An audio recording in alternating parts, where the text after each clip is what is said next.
Bom dia, eu me chamo Daniele Caro, seja bem-vindo ao Ler Espiritismo Juntos. E nós estamos na leitura do livro Nosso Lar, o primeiro livro da série A Vida no Mundo Espiritual, psicografada pelo nosso querido Chico Xavier, pelo espírito André Luiz. E nós já estamos no capítulo 8 do nosso livro. Então, sem delongas, vamos à leitura. Se não acompanhou os primeiros capítulos, volta lá, tem inteira de tudo que aconteceu até aqui, porque essa trama é incrível, não dá para perder. Então vamos lá, capítulo 8, que se chama Organização de Serviços. Vamos relembrar rapidamente. André Luiz desencarnou, se encontrou no umbral, tentando entender tudo aquilo que estava acontecendo. Era perseguido por seres que o chamavam de suicida. Ele corria incessantemente, sem saber para onde ir, até que se entregou um dia em oração fervorosa e foi socorrido por Clarencio. Foi levado a um lugar que mais tarde ele entendeu, veio a conhecer, ser a colônia Nosso Lar. Passou por um tratamento, está passando ainda por um tratamento. Conheceu Lísias, que é o seu enfermeiro, que lá no plano espiritual o enfermeiro tem um papel, além de todas as tarefas que o enfermeiro aqui na Terra tem, ele ainda tem um outro lado, uma responsabilidade a mais ainda que a gente vem conhecendo aqui, de explicar para o André Luiz, né? De ser o orientador do André Luiz sobre esse novo plano onde André Luiz se encontra agora. Então, até aqui é o que André Luiz tem vivenciado. Então, hoje no capítulo 8, Organização de Serviços, vamos lá. Decorridas algumas semanas de tratamento ativo, saí pela primeira vez em companhia de Lísias. Impressionou-me o espetáculo das ruas. Vastas avenidas enfeitadas de árvores frondosas. Ar puro, atmosfera de profunda tranquilidade espiritual. Não havia, porém, qualquer sinal de inércia ou de ociosidade, porque as vias públicas estavam repletas. Entidades numerosas iam e vinham. Algumas pareciam situar a mente em lugares distantes, mas outras me dirigiam olhares acolhedores. Incumbia-se o companheiro de orientar-me em face das surpresas que surgiam ininterruptas. Percebendo-me as íntimas conjecturas, esclareceu solícito. Estamos no local do Ministério do Auxílio. Tudo o que vemos, edifícios, casas residenciais, representa instituições e abrigos adequados à tarefa de nossa jurisdição. Orientadores, operários e outros serviçais da missão residem aqui. Nesta zona, atende-se doentes, ouvem-se rogativas, selecionam-se preces, preparam-se reencarnações terrenas, organizam-se turmas de socorro aos habitantes do umbral, aos que choram na terra, estudam-se soluções para todos os processos que se prendem ao sofrimento. Há então em nosso lar um Ministério do Auxílio? Como não? Respondeu Lísias. Nossos serviços são distribuídos numa organização que se aperfeiçoa dia a dia, sob a orientação dos que presidem os destinos. Então, olha só, André Luiz está melhor, pôde sair para a rua para dar uma volta. Se deparou com ruas lindas, largas, árvores bem cuidadas, as pessoas trabalhando, ninguém ocioso, sem fazer nada, né? Então vamos tirar da ideia que vamos desencarnar e ficar sentado na nuvem, porque tem muito trabalho. André Luiz se deparou com essa cena. E aí, Lísias, entendendo que ele estava curioso, já foi explicando, ó, estamos no Ministério do Auxílio, desculpa. É como se fosse um bairro, tá? É um local onde se atendem, né, os que chegam do umbral, se preparam as reencarnações, se escutam as preces, vejam isso. Mas depois a gente vai entender melhor. Então é um lugar em nosso lar de socorro. E fala aqui, importante dizer, que Lísias explica para André Luiz, se aperfeiçoa dia a dia. Como é que nós comentamos no capítulo anterior, que nosso lar ele até usa assim uma metáfora como a terra melhorada. Não é um lugar perfeito, não é o céu que nós idealizamos, né? É um lugar melhorado, mas os espíritos continuam trabalhando e está em constante evolução. Bom, então vamos seguir a nossa leitura. Lísias, fixando em mim os olhos lúcidos, prosseguiu. Não tem visto, nos atos da prece, nosso governador espiritual cercado de 72 colaboradores? Lembram lá no segundo capítulo? Se não me engano, no segundo capítulo, onde André Luiz presencia o momento da prece, né? A tardinha com o governador no centro, 72 ministros em torno, fazendo a prece. É disso que eles estão falando. Pois são os ministros de nosso lar, aqueles 72. A colônia, que é essencialmente de trabalho e realização, divide-se em 6 ministérios, orientados cada qual por 12 ministros. Temos os ministérios da regeneração, do auxílio, da comunicação, do esclarecimento, da elevação e da união divina. Os 4 primeiros nos aproximam das esferas terrestres. Os 2 últimos nos ligam ao plano superior. Olha só que divino. Visto que nossa cidade espiritual é zona de transição. Então, isso está dizendo, é uma cidade espiritual que tem a finalidade de trabalho e é uma zona de transição. Vamos entender melhor o que significa isso. Os serviços mais grosseiros localizam-se no Ministério da Regeneração. Os mais sublimes, no da União Divina. Clarencio, o nosso chefe amigo, é um dos ministros do auxílio, que é onde eles estão, né? Eles estão localizados ali, André Luiz e Lísias, no Ministério do Auxílio, né? Onde Clarencio é um dos ministros. E o que ele explicou aqui, que os trabalhos mais sublimes ficam naqueles ministérios que ligam nosso lar com o alto, né? E os trabalhos mais simples estão naqueles 4 ministérios que ligam nosso lar à crosta. Valendo-me de pausa natural, exclamei comovido. Oh, nunca imaginei a possibilidade de organizações tão completas depois da morte do corpo físico. Que André Luiz está dizendo que nunca imaginou que ia ser assim, depois de desencarnar, né? Sim, esclareceu Lísias.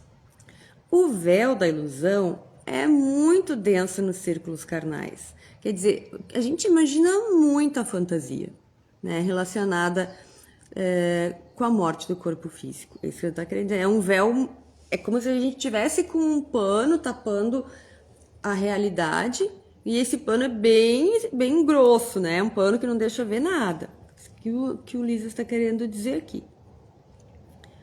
o homem vulgar ignora que toda manifestação de ordem no mundo procede do plano superior. Isso aqui é importante. Vamos continuar. A natureza agreste transforma-se em jardim quando orientada pela mente do homem e o pensamento humano. Selvagem na criatura primitiva transforma-se em potencial criador quando inspirado pelas mentes que funcionam nas esferas mais altas. Nenhuma organização útil se materializa na crosta terrena sem que seus raios iniciais partam de cima. O que é isso aqui? Lísia está explicando para André Luiz que todo o progresso, toda a ordem que chega à crosta, chega inspirada pela espiritualidade superior. A inspiração, né, que a gente diz, eu tive uma intuição, uma inspiração, que são coisas diferentes, depois a gente fala melhor sobre isso, vem da espiritualidade superior. Todo esse progresso vem de cima. Por isso que André Luiz até diz, né? Parece, nosso lar parece uma cópia melhorada, né? Da Terra. E na verdade é o contrário. A Terra que é uma cópia pioradinha de nosso lar. Por quê? Porque nós não temos condições de fazer cópias fiéis ainda, tá? Bom, mas é isso daí. E aí o André Luiz vai falar assim: mas nosso lar terá igualmente uma história como as grandes cidades planetárias? Né? Que André Luiz quer saber assim, surgiu o nosso lar do nada, ou é que nem a minha cidade que foi fundada, tem uma data, faz aniversário, né? Olha a curiosidade de André Luiz. E Lísias responde: sem dúvida. Os planos vizinhos da esfera terráquea possuem igualmente natureza específica, quer dizer, surgiram de algum lugar, né? Nosso lar é a antiga fundação de portugueses distintos, desencarnados no Brasil no século XVI. Olha só. Não esqueçam que a colônia Nosso Lar está situada no Brasil, tá? A princípio, enorme e exaustiva foi a luta, segundo consta em nossos arquivos no Ministério do Esclarecimento. Olha só, tem uma história do nosso lar. E foi difícil, viu que ele fala? Foi difícil a construção do nosso lar. E os arquivos da história estão no Ministério do Esclarecimento. Há substâncias ásperas nas zonas invisíveis da Terra, tal como nas regiões que se caracterizam pela matéria grosseira. Aqui também existem enormes extensões de potencial inferior, como há no planeta, grandes tratos de natureza rude e incivilizada. Os trabalhos primordiais foram desanimadores, mesmo para os espíritos fortes, onde se congregam hoje vibrações delicadas e nobres, edifícios de fino labor, misturavam-se as notas primitivas dos silvícolas do país e as construções infantis de suas mentes rudimentares. Os fundadores não desanimaram, porém. Prosseguiram a obra, copiando o esforço dos europeus que chegavam à esfera material, apenas com a diferença de que por lá, só esperar passar esse barulho.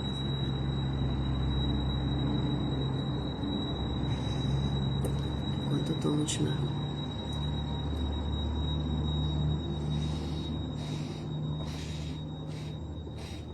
Bom, então voltamos aqui. Os fundadores não desanimaram, porém.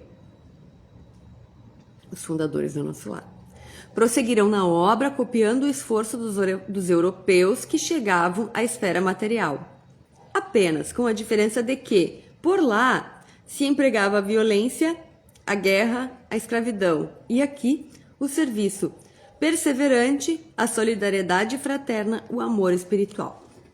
Bom, não vamos nos aprofundar aqui porque precisamos de conhecimentos prévios aqui para ter um entendimento.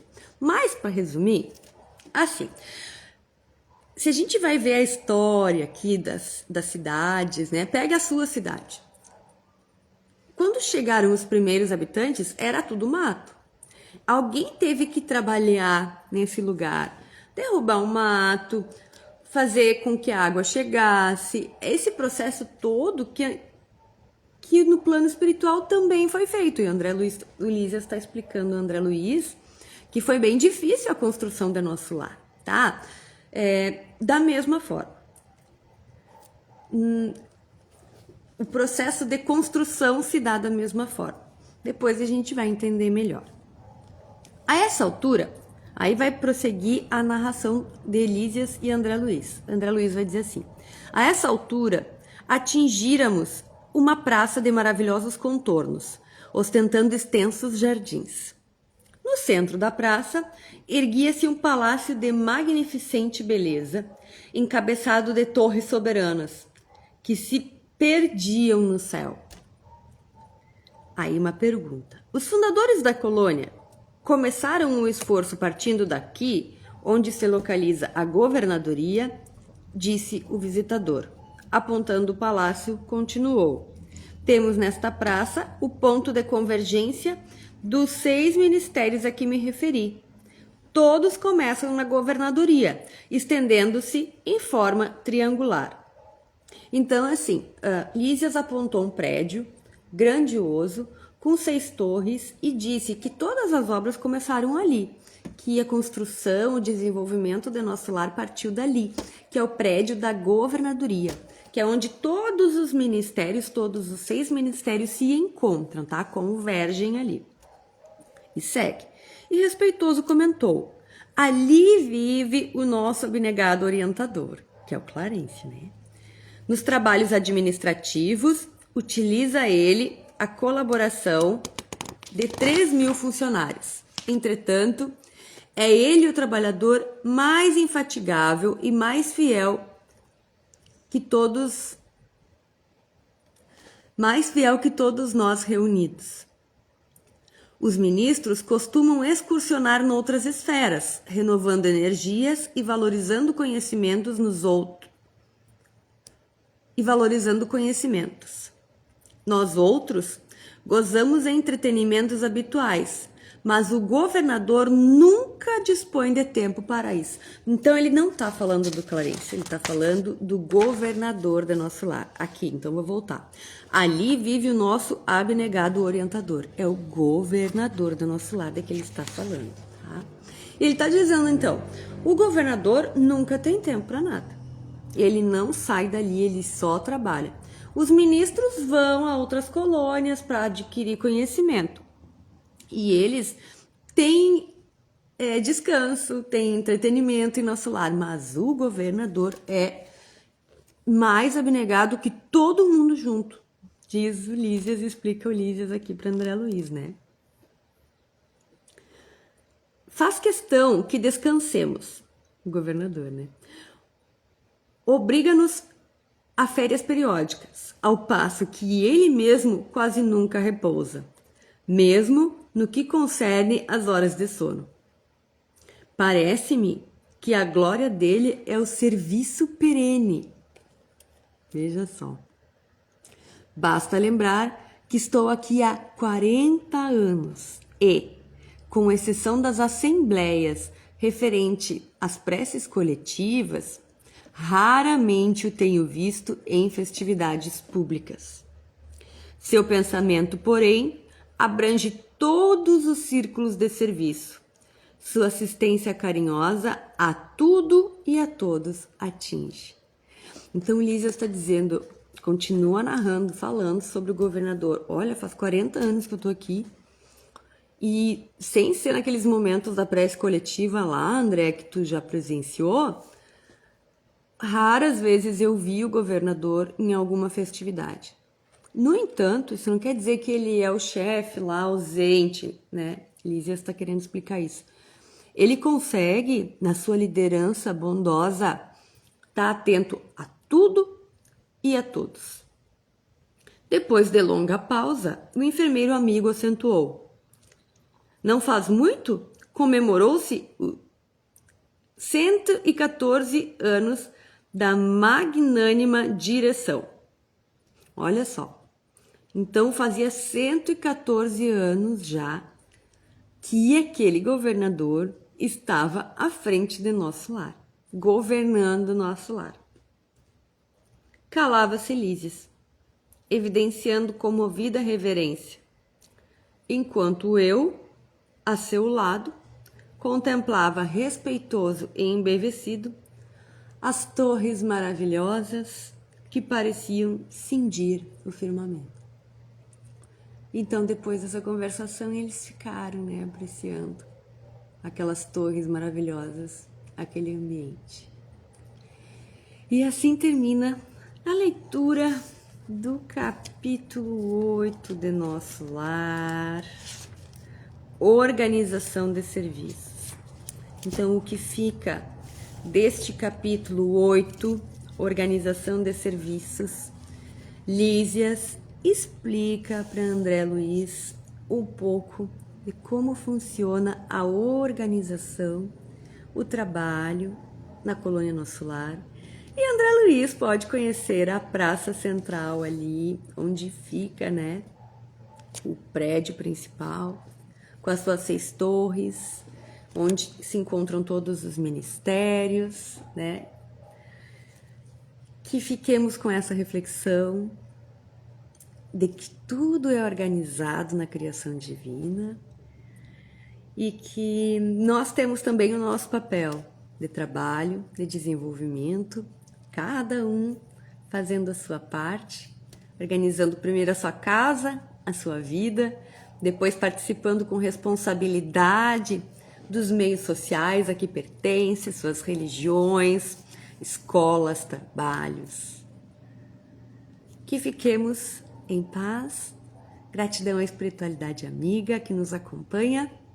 Jesus permaneça conosco, nosso mestre amigo, e que Deus esteja presente em nossas mentes e corações. Que assim seja.